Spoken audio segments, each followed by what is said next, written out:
শুভ ধনতেরাস আর শুভ গারো সংক্রান্তি।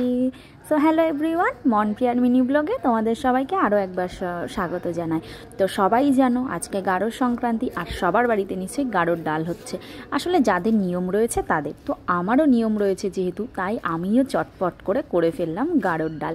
এখানে দেখো গারোর ডালের জন্য আমি 10 রকমের সবজি নিয়েছি। কাঁচকলা নিয়েছি, ক্যাপসিকাম, একটু বেগুন, একটু গাজর, এখানে দেখো নিয়েছি একটু পটল, আর নিয়েছি একটু বিনস, আর এদিকে আছে দেখো একটু উচ্ছে আর টমেটো, আর এখানে নিয়েছি আমি মান কচু, আর আছে কিছু আলু। আমি এগুলো এক্সট্রা করে কিছুই কিনিনি, আমার ঘরে যা সবজি ছিল ফ্রিজে সেগুলো দিয়েই আমি এই ডালটা ভাবছি রান্না করে ফেলবো। এক্সট্রা যদি দিতে হয় অনেক কিছুই দেওয়া যায়, চাল কুমড়ো রয়েছে, লাউ রয়েছে, মিষ্টি কুমড়ো রয়েছে, অনেক কিছু দেওয়া যায়। তো আমি আর সে সমস্ত কিছুই দিইনি, তো এই কটা দিয়েই আমি কিন্তু আজকে গাড়োর ডালটা বানাবো। তোমরা কারা কারা গাড়োর ডাল বানিয়েছো আমাকে কিন্তু অবশ্যই কমেন্ট করবে, একদম কিন্তু ভুলবে না। আর কারা কারা কীভাবে রান্না করবে সেটাও কিন্তু আমাকে জানাবে। আমি তো এই প্রথম গাড়োর ডাল রান্না করছি, কারণ আমি এখানে আসামে এসেই প্রথম গাড়ো সংক্রান্তিটা পেয়েছি, তো সেই জন্য ভাবলাম চলো আমি এইভাবেই বানাই। তো জানি না যে বানানোটা কেমন হবে বা কিছু।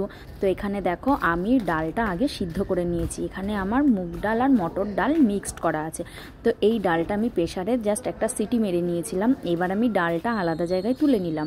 নেওয়ার পরে সমস্ত সবজিগুলো আবার আমি প্রেসারে দিয়ে সাথে 2টো কাঁচা লঙ্কা দিয়ে দিলাম, আর একটু দিয়ে দেবো লবণ। এইটুকু দিয়ে আমি এবার কিন্তু এটা একটা সিটি মেরে নেবো, জাস্ট সবজিগুলো সিদ্ধ হওয়ার মতো। তো তোমরা কেমনভাবে কী সবজি দিয়ে রান্না করো আমাকে কিন্তু কমেন্টে অবশ্যই জানাবে। আর কারা কারা করেছো আজকে গাড়োর ডাল আমাকে কিন্তু জানিও। আমি তো করলাম, আর কারা কারা আমার ভিডিওটা কোথা থেকে দেখছো আমাকে কিন্তু অবশ্যই কমেন্টে জানিও।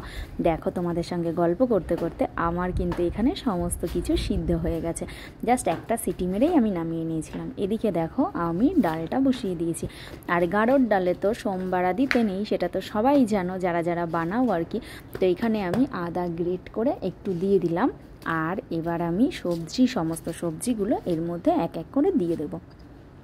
তো চলো এগুলো আমি সমস্ত সবজিগুলো দিয়ে দিই। দেখো সমস্ত সবজিগুলো কিন্তু আমি দিয়ে দিয়েছি, আর এবার দেখো এগুলো কিন্তু ফুটে উঠছে। এই সময় আমি দিয়ে দিলাম একটু চিনি, আর দিয়ে দিলাম একটু লবণ।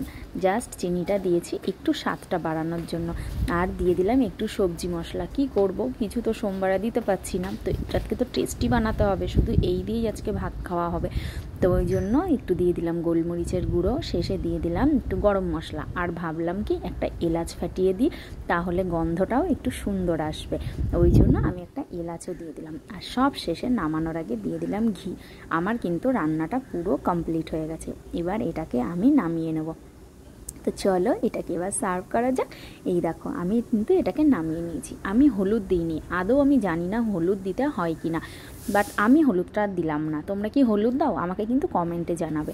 তো এই হচ্ছে আমার গাড়ো সংক্রান্তির ডাল, গাড়োর ডাল।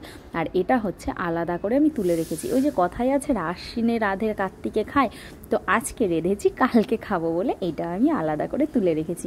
আর এটা হচ্ছে আজকে গামলায় একটা তুলে রেখেছি বড়, ওটাই হচ্ছে আজকের, আর ছোটোটাই তুলে রেখেছি ওটা হচ্ছে কালকের। তো কেমন লাগলো আমাকে কিন্তু অবশ্যই কমেন্ট করো।